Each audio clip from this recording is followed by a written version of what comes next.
পঞ্চায়েত পরবর্তী পরিক্রমাতে আমরা এখন যে জেলা পরিষদে আছি সেটা হলো ধলাই, সীমাচরণপুর, শেওড়াতলা জেলা পরিষদ। তো এখানে আমরা বিভিন্ন যে তিন প্রার্থী দাঁড়িয়েছেন তাদের কাছে আমরা যাচ্ছি। তো এখানে আমরা এখন এই মুহূর্তে উপস্থিত, এখানে আছেন একজন প্রার্থী আছেন, তিনি তৃণমূল কংগ্রেসের, নাম হলো হাফিজা বেগম বড়ভুইয়া। তো এখানে আহ, এখন আমরা এই মুহূর্তে এসেছি হাফিজা বেগম বড়ভুইয়ার প্রতিনিধি, তার শ্বশুর কুতুবুদ্দিন মজুমদারের কাছে। তো এখানে এবার যে ভোটটা হয়েছে এই জেলা পরিষদে একটু বিচিত্রভাবে হয়েছে। ঠিক এই জায়গায় দাঁড়িয়ে তৃণমূল কংগ্রেস আশা করছে তারা একটা বড় মার্জিনের ভোট পেয়েছে, এবং কংগ্রেস এবং বিজেপির যে একটা লড়াই, এর ফাঁকে তৃণমূল কংগ্রেস বেরিয়ে যেতে পারে এমন একটা সম্ভাবনার কথা তৃণমূল কংগ্রেস নেতারা বলছেন। তো এই ব্যাপারে আমি তার কাছে জানতে চাইবো, আচ্ছা আপনি কি আশা করছেন? আমি আশা করছি আমরা রিটার্ন করব।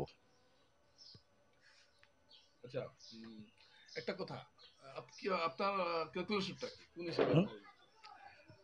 আমরা যেহেতু তৃণমূল কংগ্রেস আমাদের এখানে নতুনভাবে আসছে এবং মমতা ব্যানার্জির কার্যে অনুপ্রাণিত হইয়া মানুষে আমাদেরকে বেশি ভোট দিয়েছে।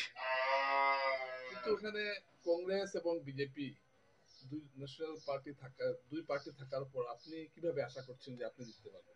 আমরা আশা করছি এই জন্য যে তৃণমূল কংগ্রেসে ওয়াকফ আইনের পক্ষে যে প্রশ্নগুলা উত্থাপন করছে, এই জন্য মাইনরিটির মানুষরা এটা অনুপ্রাণিত হইয়া আমরা বেশিরভাগে সমর্থন করছি। কিন্তু আপনাদের কি কিন্তু আপনি ব্যক্তিগতভাবে রাজনীতির সঙ্গে কি জড়িত, বা এই অঞ্চলে কতদিন থেকে জড়িত?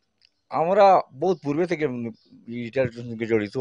গত নির্বাচনের সময়ও আমার এক ছেলে নির্দলীয় জেলা পরিষদে প্রতিদ্বন্দ্বিতা করছে।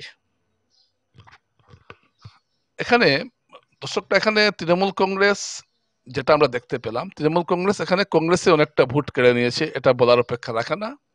এবং এখানে যে জিপি গুলো আছে, এবং এই জিপি গুলোতে আমরা দেখেছি যে অনেক জায়গায় কংগ্রেস তৃণমূল কংগ্রেসের জন্য কিছুটা হলো চিন্তিত, এবং বিজেপির যে হিসাবটা আমরা গতকাল পেয়েছি, বিজেপি এখানে নিজেদের জিতছে দেখালো, তৃণমূল কংগ্রেসে কিন্তু প্রায় 6,000 মতো ভোট দিয়েছে।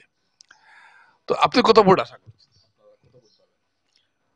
আমরা তো 13,000 ভোট পাবো। 13,000 ভোট পেলে কি জেতা যাবে? হ্যাঁ, জিতে যাবে। তৃণমূল কংগ্রেসের এখানে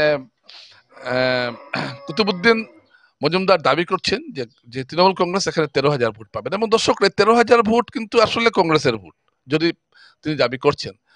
কারণ এখানে কংগ্রেসের ভোটে একটা বিরাট ফাটল আমরা লক্ষ্য করছি, কংগ্রেসের অন্তর্ঘাত, এবং কংগ্রেসের বিভিন্নভাবে কংগ্রেস প্রার্থী নিয়ে একটা অসন্তোষ কংগ্রেসীদের মধ্যে আছে, এর একটা ফায়দা তৃণমূল কংগ্রেস এখানে পাচ্ছে। তো আপনারা কি কংগ্রেসের যে অসন্তুষ্টিটাকে কাজে লাগাচ্ছেন? হ্যাঁ, এটা তো আমার কাজে লাগছে।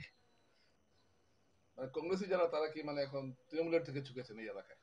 আর সমর্থকরা আমাদের আসছে। আচ্ছা, এই যে এখানে যে আপনি যেটা বলছেন যে তৃণমূল কংগ্রেস কংগ্রেসের ভোটটা পাচ্ছে, এর বাইরে কি আপনারা ভোট পাচ্ছেন, সাধারণ যে অন্য যে ফ্লোটিং ভোট যেটাকে? না, আমরা পাচ্ছি এটা। তো একটা কথা পরিষ্কার যে আপনি জেতার ব্যাপারে পুরোপুরি আমি আশাবাদী। পূর্ণ আশা আমার।